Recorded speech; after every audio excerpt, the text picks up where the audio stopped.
તમારા રસોડામાં એક એવી વસ્તુ છે જે તમને ફેટ બર્ન કરવામાં સૌથી વધારે મદદ કરે છે. આપણા રસોડાના જે મસાલા છે ને એનો ઉપયોગ કરીને પણ આપણે આપણો વેઇટ લોસ કરી શકીએ છીએ. અને એ વસ્તુ છે જે આપણા મેટાબોલિઝમને 30% જેટલું વધારે બૂસ્ટ કરે છે, જેની મદદથી આપણે જે વેઇટ લોસનો જે ગોલ હોય છે તે અચીવ કરી શકીએ છીએ. તો આજે હું એવા 4 ફૂડની વાત કરીશ કે જેની મદદથી તમે તમારું મેટાબોલિઝમ ઇમ્પ્રૂવ કરી શકો અને સાથે સાથે જે ફેટ બર્ન કરવામાં સૌથી વધારે મદદ કરે છે. તો ચાલો વિડીયોની શરૂઆત કરીએ. નમસ્કાર મિત્રો, હું ડોક્ટર દીપાલી ધાકેચા. સ્વાગત છે તમારું મારી યુટ્યુબ ચેનલમાં. આપણે જે વેઇટ લોસની જર્ની સ્ટાર્ટ કરીએ ને એના માટે જીમ કે ડાયટ કે બધું કરતા હોય છે, પણ એનાથી કંટાળી ગયા હોય તો છેલ્લે આપણે બધું મૂકી દઈએ છીએ.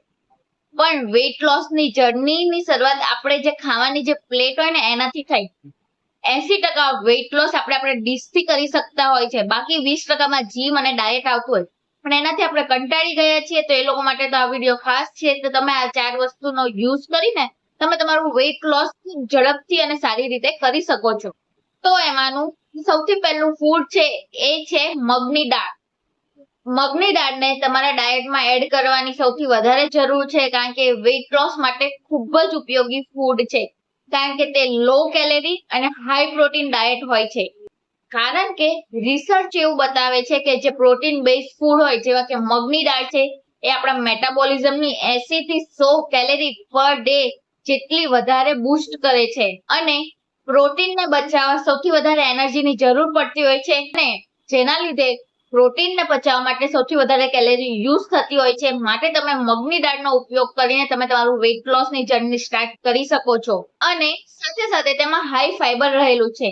આ ફાઈબર જ છે જે આપણા ડાયજેસ્ટિવ સિસ્ટમને બૂસ્ટ કરે છે, આપણા મેટાબોલિઝમને બૂસ્ટ કરે છે અને આપણને વેઇટ લોસ કરવામાં ખૂબ ઝડપથી મદદ કરે છે. અને આ ફાઈબરની મદદથી આપણે આપણું જે એબ્ડોમેન બ્લોટિંગ એટલે કે પેટ જે ફૂલેલું હોય છે એને ઓછું કરી શકે છે.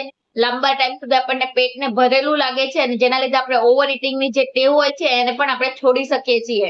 તો પ્રશ્ન એ થાય કે આને કઈ રીતે યુઝ કરવું. તમે મગની દાળના પુડલા બનાવીને તેને સવારમાં લઈ શકો છો. સાંજે તમે મગની દાળની ખીચડી કે મગના દાળના સૂપમાં બહુ બધા શાકભાજી નાખીને તેને ડાયટમાં એડ કરી શકો છો. અને જો બીજું કઈ ના મળ્યું હોય તો તમે મંગાવેલ મગની દાળને લઈ શકો છો કે મગની દાળની ભેળ પણ લઈ શકો છો, જે વેઇટ લોસ માટે સૌથી હેલ્ધી ઓપ્શન હોય છે. તો નેક્સ્ટ બીજો ઓપ્શન એ છે કે કરી લીવ, લીમડાના પાન. આપણે બધાને એટલું ખબર છે કે લીમડાનો પાનને આપણે વઘારમાં ઉપયોગ કરીએ છીએ, જે ફ્લેવરને એન્હાન્સ કરે છે. વઘાર ખૂબ સારી રીતે આવે છે અને ખાવાનું સ્વાદિષ્ટ લાગે છે. પણ આની સિવાય લીમડાના પાનના ઉપયોગથી આપણે આપણું ફેટ બર્ન કરી શકીએ છીએ. આયુર્વેદિક પ્રમાણે લીમડાને ફેટ કટર કહેવામાં આવે છે. લીમડો એ નેચરલી ફેટ બર્ન કરવામાં મદદ કરે છે. સાથે સાથે આપણે ડાયજેશનને ઇમ્પ્રૂવ કરે છે, આપણા મેટાબોલિઝમને બૂસ્ટ કરે છે, આપણું જે બ્લડ સુગર લેવલ હોય એને મેન્ટેન કરે છે. તો આ બધી વસ્તુઓને મેન્ટેન કરવા માટે આપણે લીમડાના પાનનો ઉપયોગ કરી શકીએ છીએ. વજન વધુ ને એની પાછળનું મેઇન કારણ હોય કે આપણા શરીરમાં જે ટોક્સિન હોય છે બધું વધતું હોય છે. અને આ ટોક્સિન સામાન્ય રીતે આપણા જે ફેટ સેલ હોય છે એમાં સ્ટોર થતું હોય છે, અને એના લીધે જ આપણું મેટાબોલિઝમ સ્લો થાય છે અને આપણે વજન વધતું હોય છે. અને આ ટોક્સિનને ફેટ સેલને બર્ન કરવું એ બોડી માટે પણ સરળ નથી હોતું. અને લીમડાના પાન છે ને એ નેચરલ ડિટોક્સિફાઈડ છે, જે આપણા લીવર અને કિડનીને ક્લીન કરે છે. અને ફેટ સ્ટોરેજનું મેઇન જે ઓર્ગન છે ને એ જ આ લીવર અને કિડની છે. અને આ જ બે ઓર્ગન છે જે ફેટ સ્ટોરેજ માટે જવાબદાર હોય છે. જો આપણું પાચન તંત્ર ખરાબ હોય, જેના લીધે આપણે જે ખાઈએ એ બરાબર પચે નહીં, જેના લીધે આપણું મેટાબોલિઝમ સ્લો થાય અને આપણું વજન વધવાની પ્રક્રિયા શરૂ થાય છે.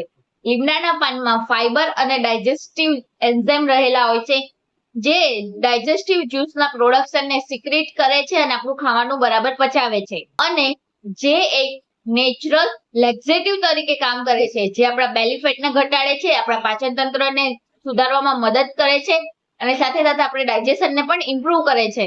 તો આને કઈ રીતે ઉપયોગ કરો.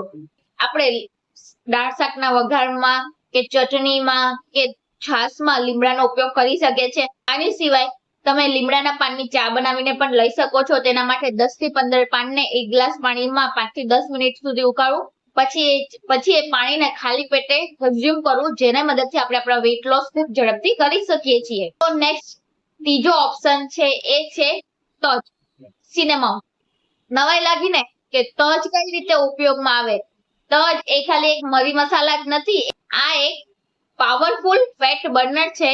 એક study general of medicinal food પ્રમાણે 1 ગ્રામ તજનો ટુકડો છે ને આપણા દિવસનું ભૂખ્યા પેટનું જે સુગર હોય છે એને 80 થી 90% જેટલું ઓછું કરવામાં મદદ કરે છે. અને જ્યારે આપણે તજ લઈએ ને ત્યારે આપણું બોડી થોડું ગરમ થાય છે, જેના લીધે જે ફેટ ને બર્ન કરવાની પ્રક્રિયા હોય એ એન્હાન્સ થાય છે અને ફેટ સેલને તોડવાનું કામ ઝડપથી શરૂ થાય છે. અને મેટાબોલિઝમ જનરલની એક સ્ટડી પ્રમાણે કે જમ્યા પછી એક ટુકડો તજનો લેવામાં આવે ને તો એ જે ફેટ બર્નિંગની જે પ્રોસેસ હોય છે એને 3% જેટલું વધારે છે.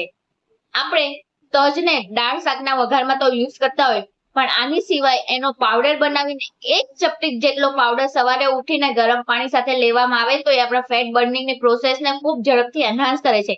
પણ એ વાતનું ખાસ ધ્યાન રાખો છે, જે લોકોની તાસીર ગરમ છે એ લોકોએ આને ડેઈલી લેવું નહીં, કારણ કે ડેઈલી લેશે તો એને એના બોડીમાં વધારે પડતી હીટ જનરેટ થશે અને આગળ જતા એને પ્રોબ્લેમ થઈ શકે છે. આની સિવાય તમે તજની ચા બનાવીને પણ લઈ શકો છો. એના માટે એક નાનો એવો ટુકડો તજને 1 ગ્લાસ પાણીમાં 5 થી 10 મિનિટ જેટલું ઉકાળું, પછી તેને ગાળીને તમે પી શકો છો, જે આપણા માટે ખૂબ હેલ્ધી હોય છે. તો લાસ્ટ અને ચોથું ફૂડ એ છે ડ્રમસ્ટિક, સરગવો. આ એક પાવરફુલ ડિટોક્સિફાયર અને મેટાબોલિઝમને બૂસ્ટ કરે છે. આ લીવરને ક્લીન કરવામાં મદદ કરે છે, બ્લડ સુગર લેવલને મેન્ટેન કરે છે અને નેચરલી જે ફેટ બર્નિંગની પ્રોસેસ હોય છે એની સ્પીડ વધારે છે. સરગવામાં ક્લોરોફિલ કમ્પાઉન્ડ સૌથી વધારે રહેલું હોય છે, જે લીવરને ક્લીન કરવાની જે સ્પીડ હોય છે એને વધારે છે. અને આની સિવાય સરગવામાં આઇસોથિયોસાયનેટ કમ્પાઉન્ડ રહેલો હોય છે, જે સ્ટોરેજ ફેટ હોય છે એને તોડવાની પ્રક્રિયા શરૂ કરે છે. આપણું બેલી ફેટ હોય છે એને ઘટાડવામાં મદદ કરે છે. અને આની સિવાય એ તમારી ભૂખને કંટ્રોલ કરવામાં મદદ કરે છે અને તમારી એનર્જીને વધારે છે, બીકોઝ ઓફ તેમાં આયર્ન, વિટામિન B6 અને મેગ્નેશિયમ રહેલું હોય છે, જે આપણી મેટાબોલિઝમની એનર્જી હોય એને પણ ઇમ્પ્રૂવ કરે છે. તો આને કઈ રીતે લેવું? તો તમે સવારે ઉઠીને 1 ચમચી જેટલો સરગવાનો પાવડર 1 ગ્લાસ ગરમ પાણીમાં મિક્સ કરીને તેને ખાલી પેટે લઈ શકો છો. આની સિવાય સરગવાનું શાક બનાવીને કે એની કઢી બનાવીને પણ લઈ શકો છો. તમે સાંજના નાસ્તામાં સરગવાને બાફીને પણ લઈ શકો છો કે સરગવાનું સૂપ બનાવીને પણ લઈ શકો છો. તો મિત્રો, આ છે એવા 4 ફૂડ જે આપણી ફેટ બર્નિંગની પ્રોસેસને ઝડપથી વધારે છે, આપણું બેલી ફેટને ઘટવામાં મદદ કરે છે, આપણા વજનને ઘટવામાં મદદ કરે છે, સાથે સાથે આપણા ડાયજેશનને ઇમ્પ્રૂવ કરે છે, આપણા મેટાબોલિઝમને પણ ઇમ્પ્રૂવ કરે છે અને આપણું જે બ્લડ સુગર લેવલ હોય છે એને પણ મેન્ટેન કરે છે. આઈ હોપ સો તમને આ વિડીયો ગમ્યો હશે, અને તો બની શકે એટલો આ વિડીયો તમારા ગ્રુપમાં, ફેમિલીમાં શેર કરો કે જે લોકો વેટ લોસ કરવા માંગતા હોય છે, કે જેના માટે આ ઇન્ફોર્મેશન એકદમ યુઝફુલ થઈ શકે. વિડીયો સારો લાગ્યો હોય તો વિડીયોને લાઈક કરો, મારી ચેનલને સબસ્ક્રાઇબ કરો અને કઈ ક્વેરી હોય તો મને કમેન્ટ કરીને પૂછી શકો છો. તો મળીએ હવે નવા વિડીયોમાં. ત્યાં સુધી બધા ખુશ રહો, તંદુરસ્ત રહો.